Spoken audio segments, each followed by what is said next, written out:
very good morning, everyone. Before we begin, I would humbly request all of you to get comfortable and take your places as the event will commence shortly. I would also like to highlight a few housekeeping. You change your name displayed by renaming it to your name, followed. Second, if you are able to do so, we kindly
A very good morning, everyone.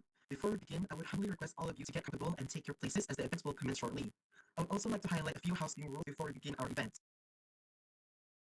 First and foremost, kindly change your name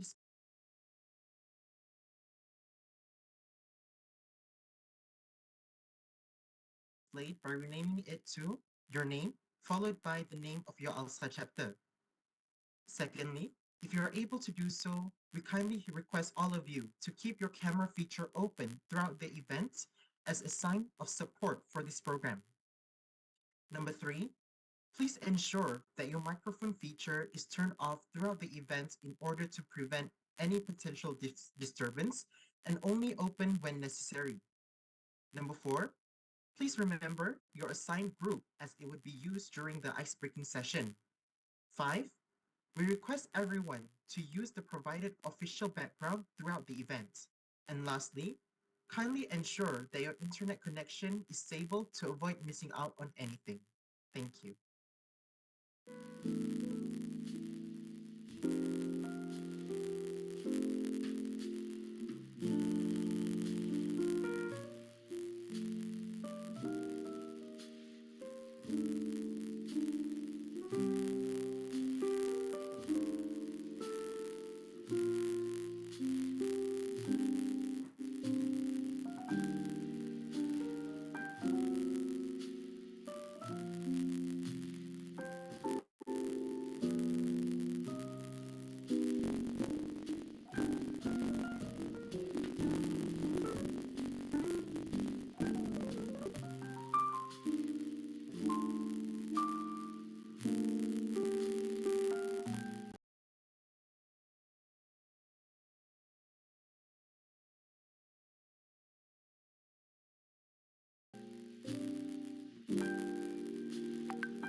Sayang kumbang mencari makan, terbang seiring di tepi kali. Selamat datang kami ucapkan, moga diiring restu ilahi. First and foremost, it is our pleasure to welcome and address our distinguished guest for today's event, Dr. Sodiq Omula, advisor of ALSA IIUM, Mr. Hanif Khatri, senior Malaysian lawyer in Hanif Khatri Advocates and Solicitors, Mrs. Bivitri Susanti, lecturer at Sekolah Tinggi Hukum Jentera Indonesia, ladies and gentlemen. In showing our greatest gratitude for the chance and opportunity to gather here today, welcome to the Building Bridges International Law Exchange Program. My name is Muhammad Talha Akram bin Khairul Anwar, and I will be your host for today's event. Now, in order to invoke the blessings from Allah subhanahu wa ta'ala, I would like to invite Brother Muhammad Asna Hamdan bin Mazli to lead the dua recitation. Please welcome.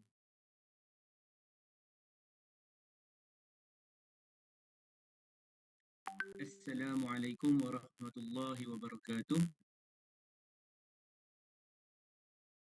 Bismillahirrahmanirrahim. Alhamdulillahi rabbil alamin. Hamdan syakirin wal aqibatu lil muttaqin. Wassalatu wassalamu ala rasulina Muhammad wa ala alihi wa sahbihi ajma'in. Allahumma ighfir lana dhunubana wa liwalidayna warhamhuma kama rabbawna shighara wa li jami'il muslimina wal muslimat wal mu'minina wal mu'minat الأحياء منهم والأموات وتابع بيننا وبينهم بالخيرات رب اغفر وارحم وأنت خير الراحمين ولا حول ولا قوة إلا بالله العلي العظيم. Almighty Allah, Lord of mercy and beneficence, we thank you for gathering us here today on the event of Building Bridges International Law Exchange Program.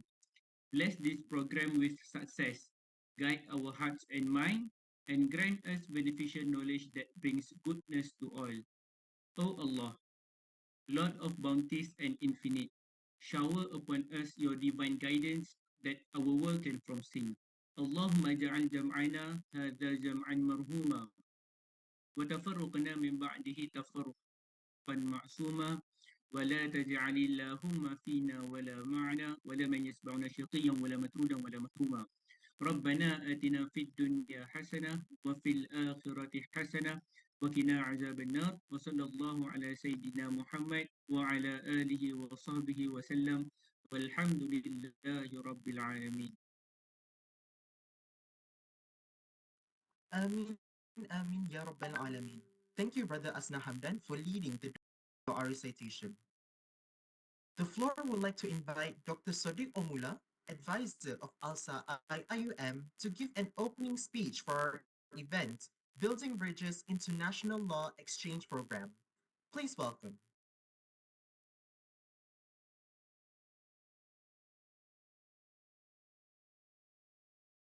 Hi everyone. Everyone, am I audible? Yes, Doctor.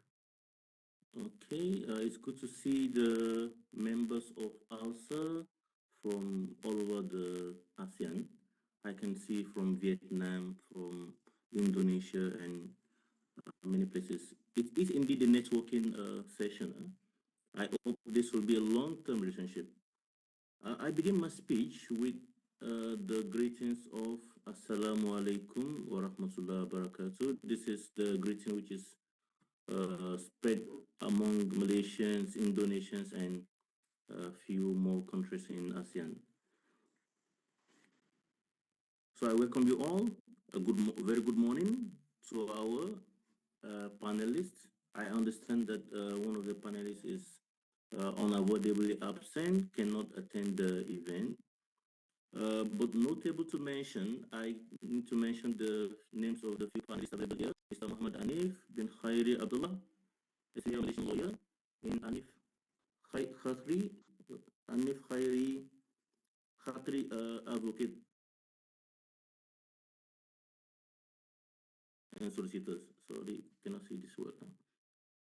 And next is Mrs. Susanti, a lecturer at Sekolah Tinggi Hukum Jentera, Indonesia. I haven't seen the name in the list. I hope I'm right that she is available here. And those are the panelists I can observe that are available. For those who are not available, we extend our greetings to them and we hope that they are well. So along with our ALSA leaders from Malaysia, Indonesia, and Vietnam, and all other distinguished guests, you are all welcome. How I wish that this can be a full session, which is physical, not virtual. How I wish, but this is still better because of the limitation of travel, okay? So I welcome you all to this event. We sincerely appreciate, we at ICOL, and the Dean and the Deputy Dean and all lecturers of the law faculty, we appreciate each one of you for taking your time. You can use this time for other things, to hang out with your friends and family, but you chose to be here. So we thank you for that. It is with great pleasure and honor that I welcome you all to Building Bridges International Law Exchange. And the main words which are important in this talk is freedom of speech. We all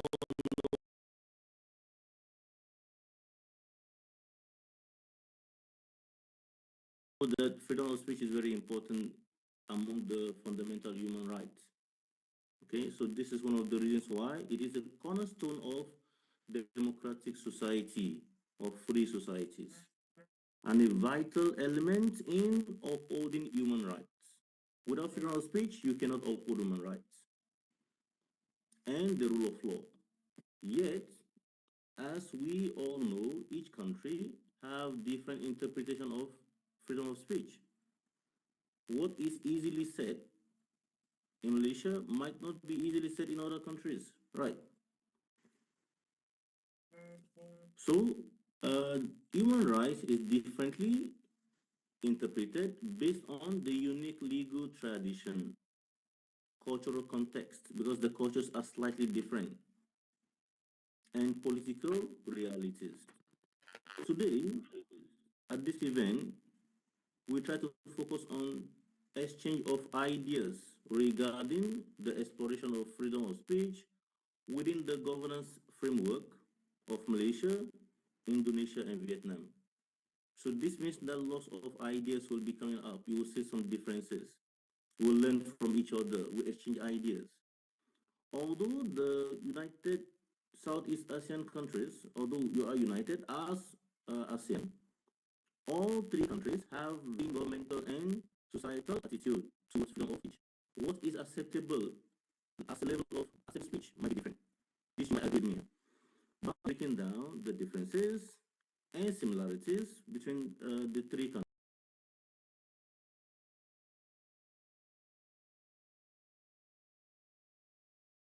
countries, we can gain a deeper understanding of the tension between individual rights and collective harmony among the countries in the region. Moreover, building bridges, which is one of the main themes of this event, serves as more than just an academic exercise. It is a chance for all of us to cultivate friendship, strengthen network, and build lasting partnership that will empower each of us, each of you, as legal professionals and global citizens. Definitely, you can find one of you travel to Vietnam from Malaysia, from ALSA Malaysia or ALSA IUM, and be able to connect with one of the attendees in this event in Vietnam. So this is the importance of networking. For nearly 3 months, we have ALSA IUM already preparing for this event. They have worked tirelessly preparing everything in close collaboration with ALSA Malaysia International Body. They have worked very hard together with Indonesian counterparts and with the Vietnam members. This has been very tough for them. Why during the semester they follow the lectures and exams, preparing for exam. Countless hours of detailed planning, coordination across borders, several emails and communication on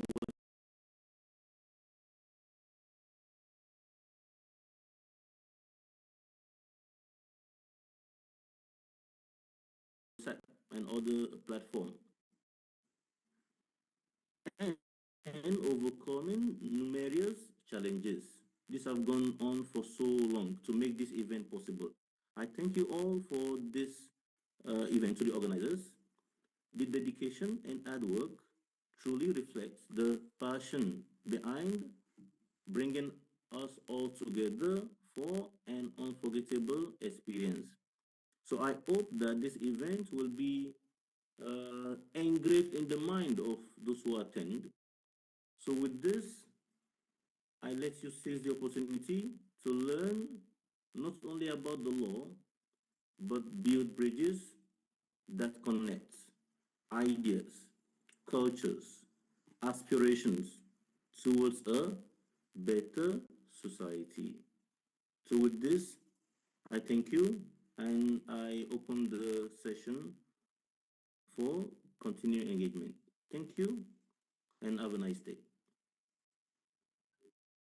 Thank you, Dr. Sodik Omula, for that warm and welcoming speech.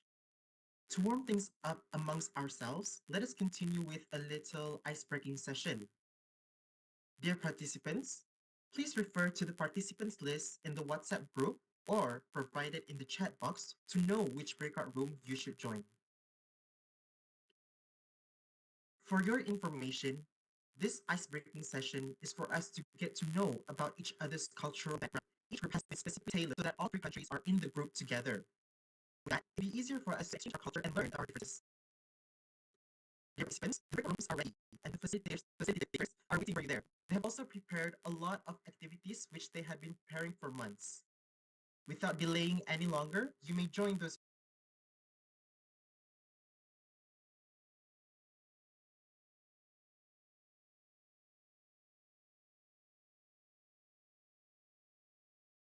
breakout rooms now.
For those who have just joined, we are currently doing the ice-breaking session.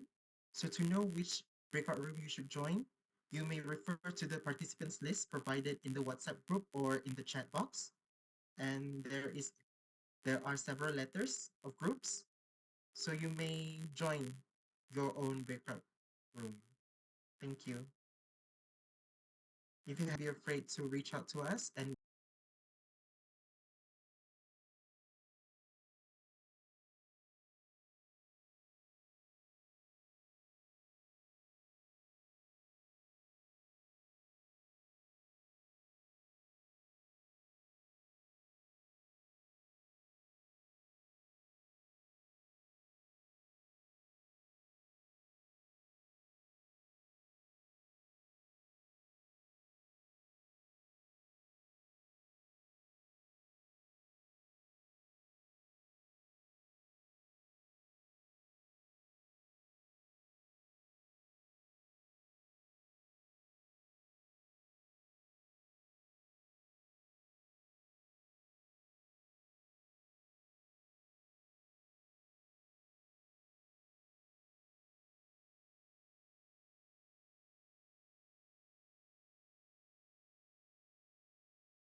if any of you have any problems in regards to joining the breakout room, feel free to reach out to us and we may assist you.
Dear participants, if your names are not provided in the list, you may join any breakout room you want. Thank you.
Welcome back, everyone.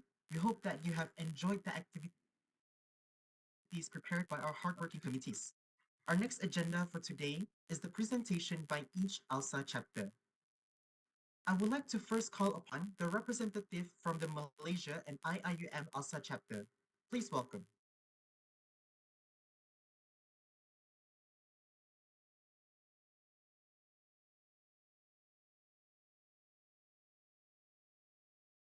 Hello, everyone. Am I audible right now? Yes. Alright, so before we start, should I just ask if ALSA IIUM would like to start first, or would you like to give the floor to us?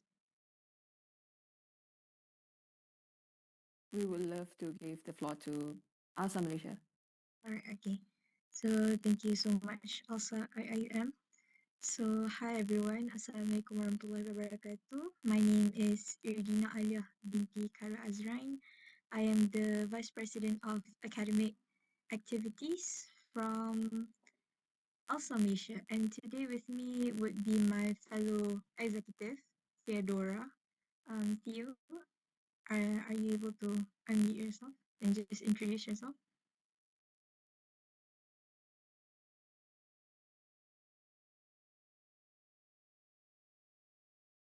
Hello, am I audible?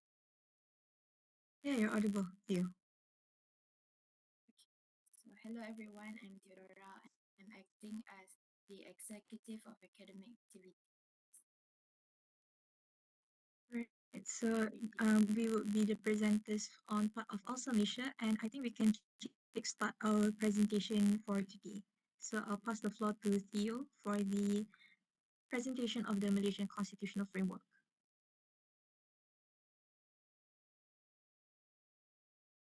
Alright, thank you, Edina.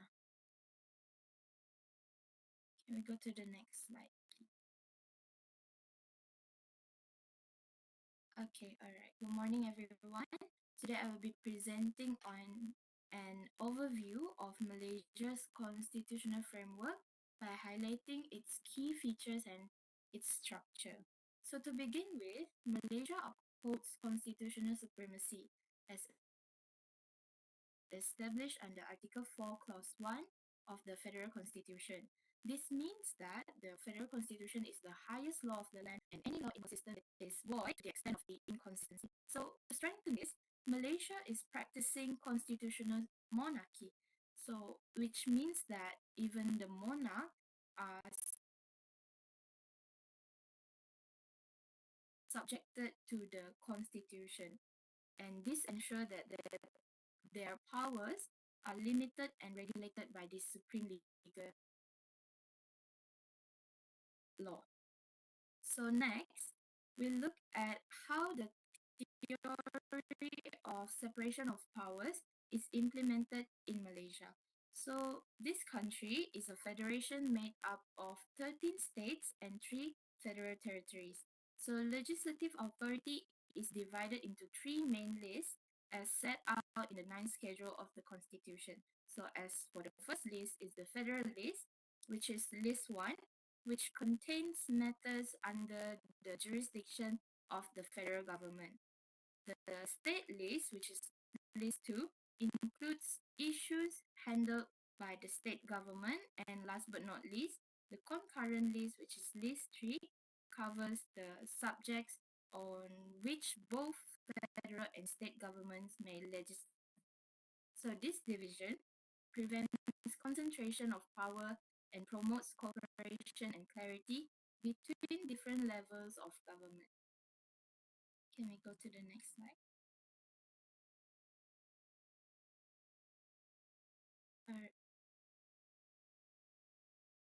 The previous.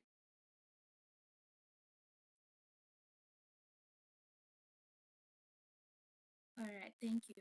So now I would like to introduce the 3 branches of government under the Constitution. So for the first branch is the executive branch.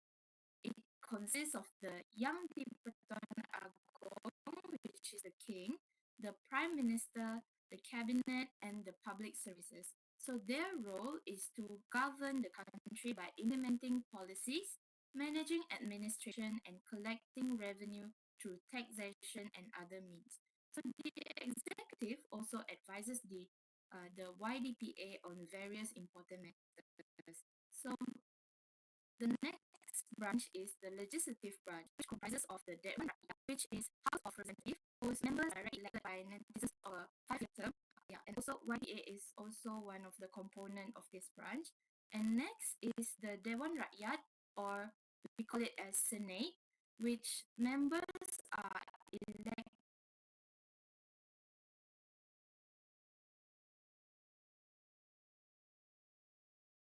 by state legislative assemblies and some appointed by the YDPA.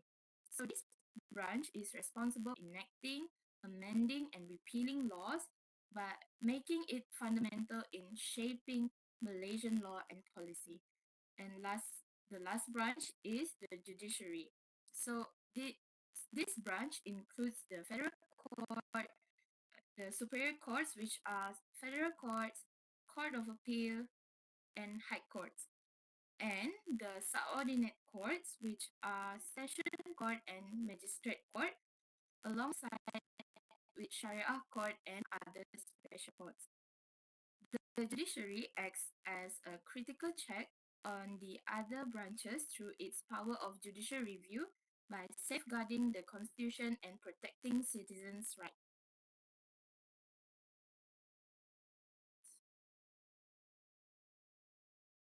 Next slide. So finally, the Federal Constitution guarantees fundamental liberties laid out in Part 2 of the Constitution itself, such as freedom of speech, freedom of religion, and equality before the law. However, these rights are still subjected to restrictions for reasons of public order, security, and morality. So, additionally, during emergency situations, certain liberties may be further restricted.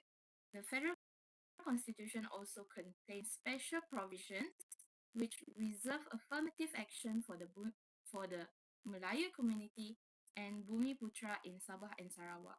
This reflects the historic social contract aimed at balancing the interests of different ethnic groups in the nation.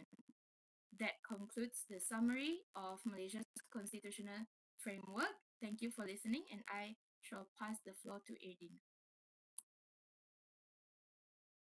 All right, thank you so much, Theo, for the presentation given. So right now, I would be in charge of presenting what ALSA Malaysia is all about.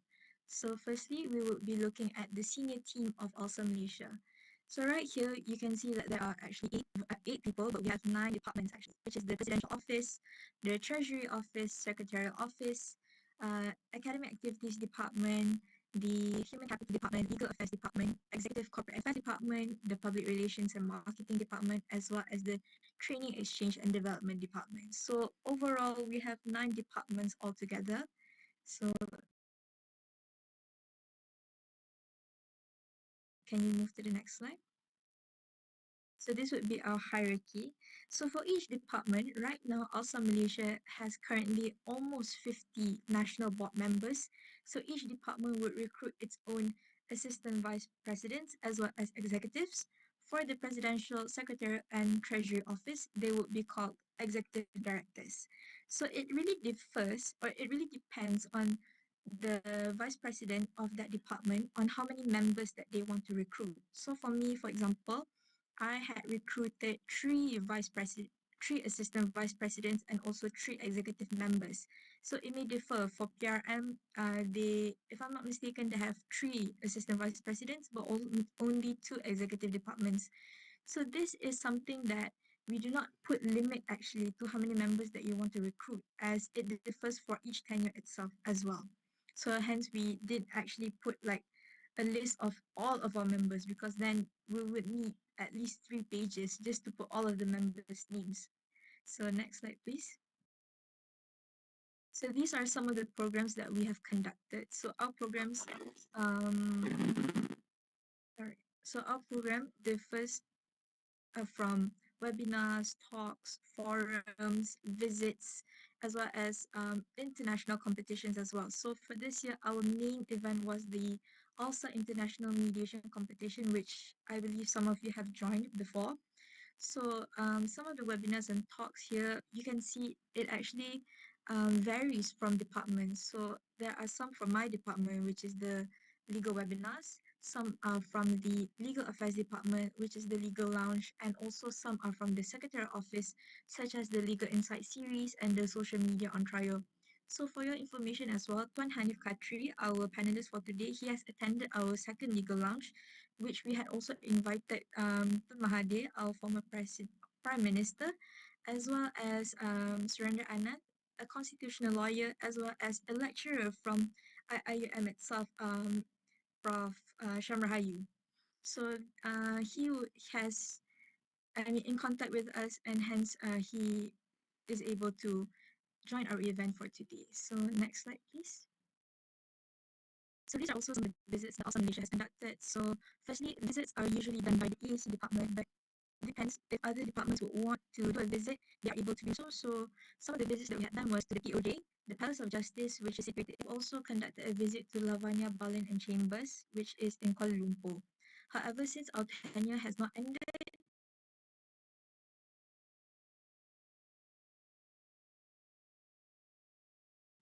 please do stay tuned to if ALSA Malaysia has would like to conduct any visits in the near future. So next slide, please. So collaboration events. Our biggest collaborator actually is UKEC. So it is actually an organization in the United Kingdom where their law students there can actually interact with the law firms that are available in the UK, and whether they would like to actually move forward as barristers there. So that is our main collaborator. And also, if you can see here, we have the campus ambassadorship. So this is something new that we had conducted actually last tenure. And in the poster itself right here, these are actually our old campus ambassadors. And I am also very positive today that the campus ambassadors from Malaysia is also here as well on and the part of IIUM. So yeah, this is some of our collaboration events as well. And you can see here we had the ALSA conference in Taiwan, which I'm sure Vietnam and Indonesia did send their delegates there. And recently, we also had a collaborative event or like an invitation event to the ALSA Forum in Yogyakarta, which I attended. And yeah, ALSA Indonesia did a very good job in the event as well. I really praised the event. I mean, I haven't stopped talking about it until today. So yeah, once you enter ALSA Malaysia, you not only just get to make events, create networking programs, but you also get to do visits. You also get to do collaborative events. It's a networking system that has been going on for a few years already because also Malaysia, I think, started around the early 2010s. So if, yeah, in part of this, this is what ALSA Malaysia is all about. So I think that would end my speech on part of ALSA Malaysia. So yeah, that would be all from me and Theodora, and I'll pass the floor to ALSA IIUM. Thank you so much, Irdina and Theodora on part of ALSA Malaysia. Hello everyone, I'm Akila. I'm the program manager for this program, but I'm also the director of public relations and marketing. And interestingly, to relate back to what Irdina mentioned earlier, I was also one of the campus ambassador for ALSA Malaysia's program. Right, next slide, please. As to distinguish what ALSA Malaysia has presented, ALSA IIUM is very much a local chapter and university-based club. So we have the president, as you can see, we have the lineup here. Next slide, please. We have the presidentials, we have the secretarials, and we have the financial controller. As general as it is, we have one president,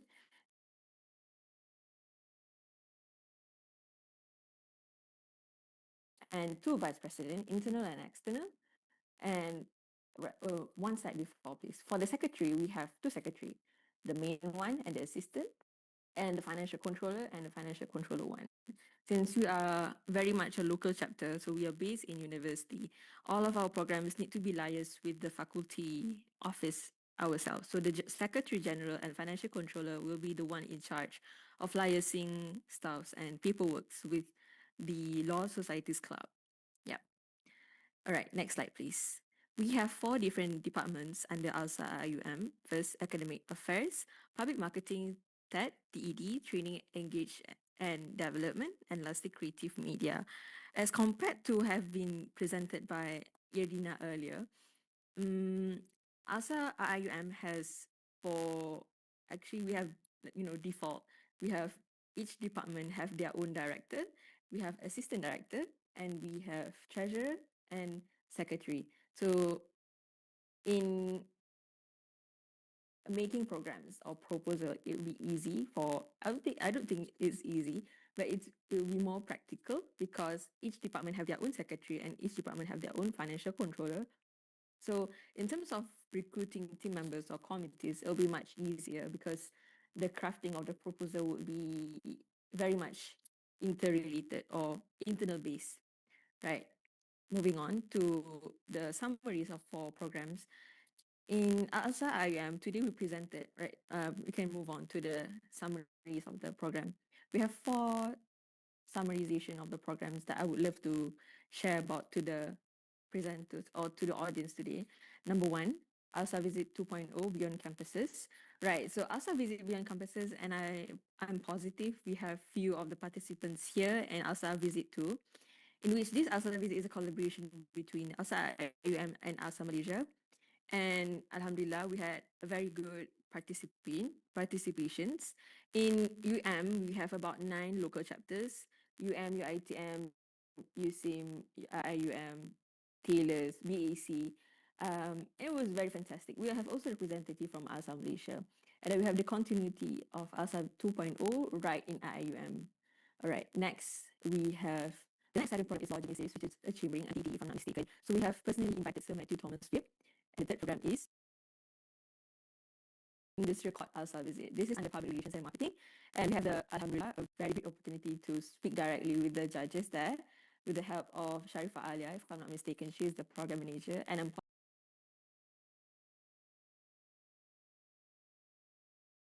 the last program that I would love to share today to our audiences are the merchandise selling. So this is the initiative under Public Relations Marketing too. And it is such a great endeavor, selling merchandises and having a great responses from the students of ALSA IUM and also outside. So if you're interested to buy, just let us know because we are currently undergoing a promotion too. Right, so that's all from ALSA IUM and ALSA Malaysia. And to conclude, it is a very great pleasure to meet all of you, and I hope everyone enjoy presentation from ALSA Malaysia and ALSA IUM. Thank you.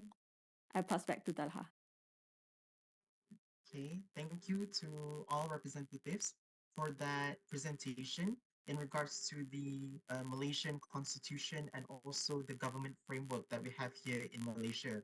And also we have touched a bit on the differences of activities and events hosted by the ALSA Malaysia, which is the national chapter, and also the ALSA IIUM, which is the local chapter. So next, let us welcome the representative from the Indonesia ALSA chapter. The floor is yours. Okay, good morning to distinguished participant.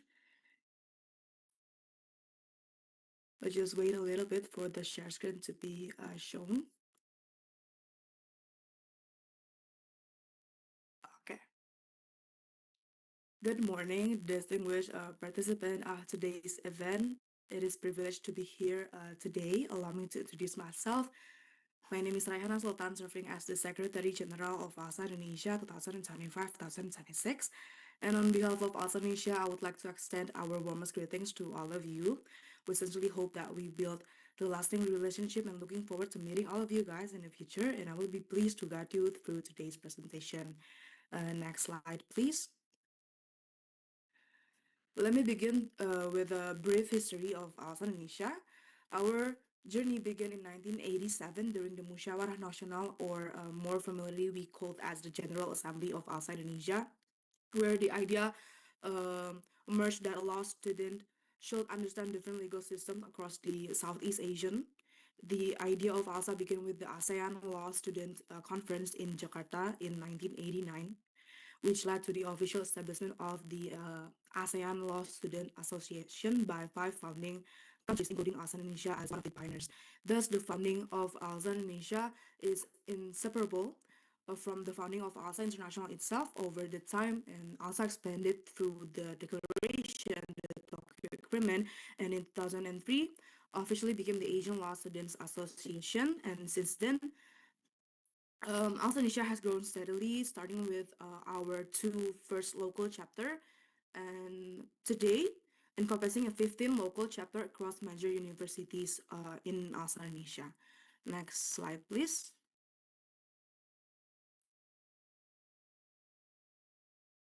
Next slide, please. Okay.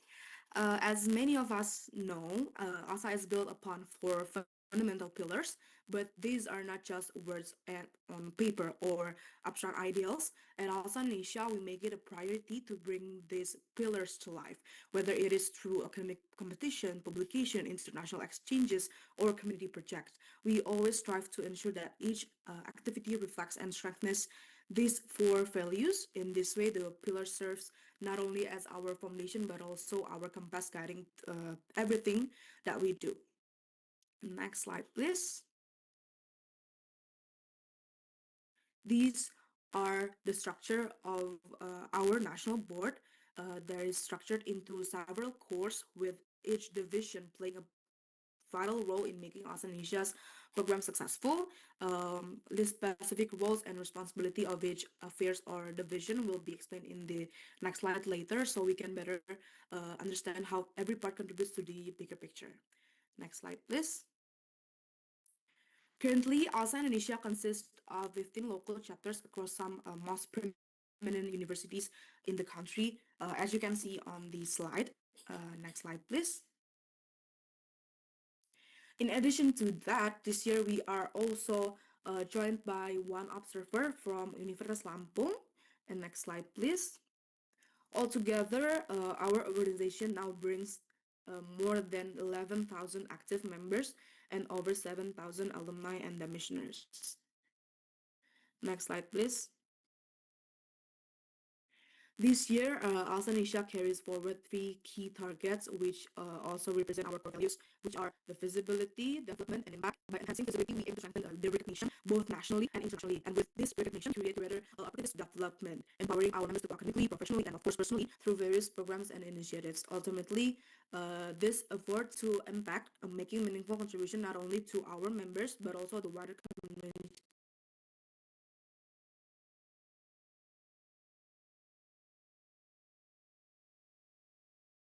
community and the advancement as a law student. Next, as I told you earlier that we will through from the board, we will go through from the board and their responsibilities. For the first one is the president. The president of ALSA Indonesia is responsible for leading and managing the organization in line with the law, and that includes upholding the vision, ensuring every initiative supports ALSA strategic goals, and carrying out the duties and authority needed to drive progress while maintaining integrity in all activities. Next slide, please. And the next one is the Secretary General, which is myself. I will ensure that ALSA Indonesia has a structured, accountable, and systematic administrative system for the national board as well as the local chapters. And the role focuses on enhancing communication between me and all of the secretaries of the local chapter. Next. And we have the internal affairs or the internal division, which focuses on strengthening the foundation of ALSA Indonesia by building strong connection between members and alumni and managing the membership database and supporting the balanced growth of each local chapter. Next.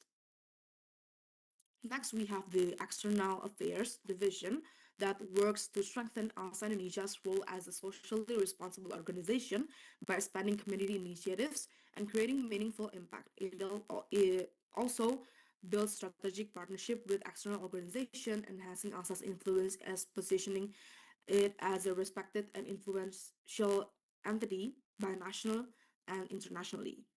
Next. We have the Academic Activities and Training Division, uh, where their role is to strengthen ALSA Indonesia's academic presence by promoting researches, legal writing, and participation in competition. And it also enhance members' understanding of current legal issues, fosters collaboration among local chapters, and develops practical skills to increase ALSA's impact within the broader community. Next. Next, we have the Information and Communication Technology Division, or the ICT division, that enhance Indonesia's brands through high quality and impactful publication, but also supporting the facility of national board programs. And ICT have to develop the skills across local chapters as well, and strengthens digital performance and leverages technology and social media to expand outreach and engagement. Lastly, next please, we have the financial affairs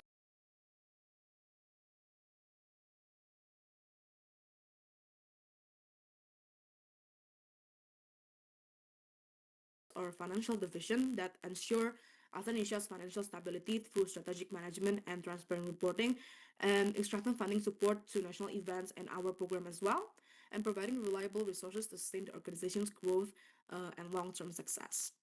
Next. These are our national event that held every year, and designed not only as a routine program but also our platform for learning, leadership, and collaboration. Well, other than this national event, we also have our own programs as well from each affairs. But today's I will explain about the national event only. Uh, we start with the Rapat Pimpinan Nasional, where the new national board takes their oath that we have to present our annual work program, and then the progress of what program that will be bring throughout the tenure that will be discussed in this national event. And then second national event is the ALSA National Conferences that combines public seminar on legal issue with exclusive workshop for the members, and also that will be policy brief that will be given to the stakeholders. Next, that we have the Pramusyawarah Nasional and ALSA leadership training. Well, this is basically the pre-national assembly for our board, since this is the half period of accountability report, and then the leadership training for our member, and which focusing on the legal discussion like leadership meetings and developing members leadership skills. And at the end of the term, we will have the Seminar Musyawarah Nasional, or like we familiarly known as the National Assembly of Indonesia, which are consisting of where our accountability reports are presented and there's a new president being elected. And finally, we have the National Moot Court Competition, one of the oldest moot court competition in Indonesia that brings together university nationwide, not only our local chapter, but there's open to the universities outside our local chapter. And this moot competition is in collaboration with the Supreme Court of Indonesia. Next. That is all about the board of Indonesia. And let us is a unitary state in the form of a republic, which means that sovereignty lies entirely with the people and is exercised through both representative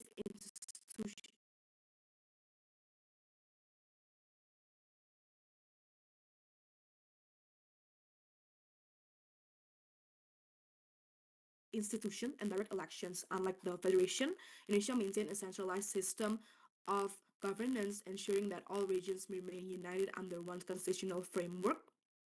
Our national motto is Bhinneka Tunggal Ika, or unity in diversity, reflects that reality of Indonesia as a multicultural nation. With more than 7,000 islands, Indonesia is also recognized internationally as an archipelagic state under UNCLOS, giving it unique maritime rights and responsibilities. Next, please. At the heart of Indonesia identity, we have the Pancasila, where this is Pancasila and the Constitution, the Undang-Undang Dasar of 1975, is guide us not only guide to the structure of our state, but also shape the values that we live by.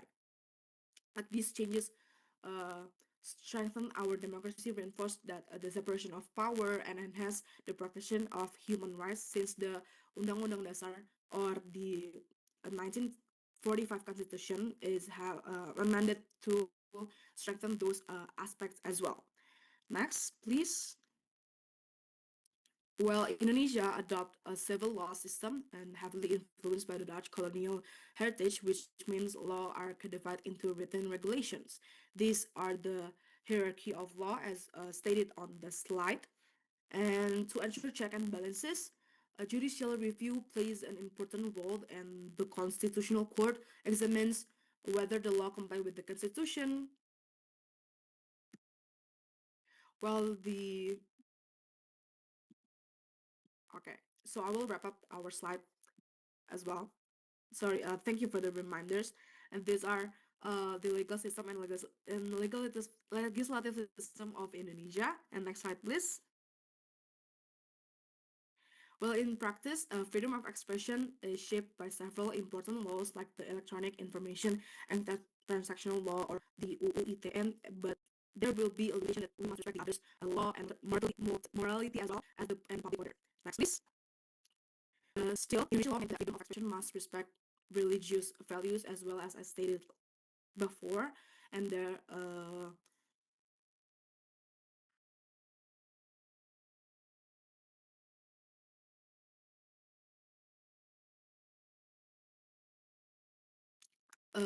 the law must be reviewed by the constitutional court that might restrict expression to ensure that it remain aligned with the constitutional values as well. Next. Um, well, this is about the National Human Rights Commission or Komnas HAM that function as an independent watchdog, monitoring and addressing human rights violation, including issues related to the free speech. Next, please. Well, this is our last presentation as we conclude, and that's what I can explain today. And to hopefully we can meet again in the future and strengthen our bonds as a law student across the nation. And that's all I can say for today. Thank you, guys, and may ALSA always be one. Okay, thank you to the representative from the Indonesia ALSA chapter for that interesting and informative presentation. Moving on, please welcome the representative for the Vietnam ALSA chapter. The floor is yours. Hi everyone. This is my honor to be here today to present ALSA Vietnam to give you an overview about ALSA Vietnam and also Vietnam's culture. So for the next slide, um, ALSA Vietnam became an official member of ALSA in August 2012 at the Forum in Bangkok, with the mission of connecting Vietnamese law students with their international peers. And the association provides a platform for law students to exchange ideas, enhance legal knowledge, and develop professional and international networks through academics, social, and cultural activities. So for the next slide, they are the pictures of our activities in recent years. So ASA Vietnam organized a wide variety of activity aimed at fostering legal knowledge, professional development, and cultural exchange among law students nationwide. We organize frequently host academic seminars, legal conferences like IP or WTO, and also moot court competition, internship, and office tours program. So for the next slide is the national board structure of ASA Vietnam. And this typically includes the following key positions like we have president, secretary, and we have three departments. That is, they are academic activities, training exchange and development, administration, coordination, and development of ASA Vietnam's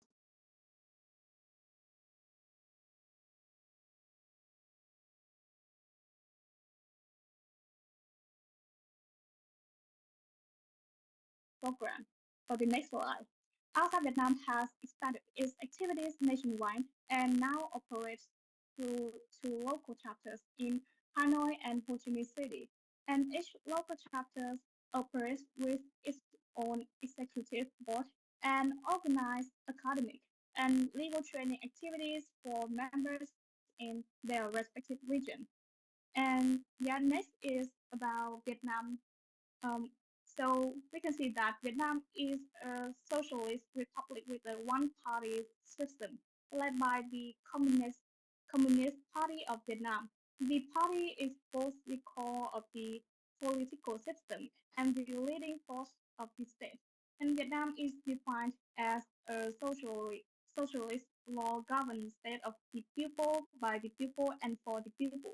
State power is unified with distribution, coordination, and control among the legislative, executive, and judicial body. And political system consists of the Communist Party, the state, and the Vietnam Front, and its member organizations. For the next slide, the state apparatus is organized into three main branches. First, the National Assembly. This is the highest representative body of the people and the highest organ of state power. It has three main functions: to make law, to decide on important national issues, and to supervise the activities of the entire state system. Members of the National Assembly and the People's Council are elected on the principle of universal, equal, direct, and secret suffrage. The president is also part of this branch, serving as the head of state and representing Vietnam both at home and abroad. Second is the government, and headed by the Prime Minister. This is the executive body of the National Assembly, and it manages all aspects of society, police, the economy, such as the equal the people's support and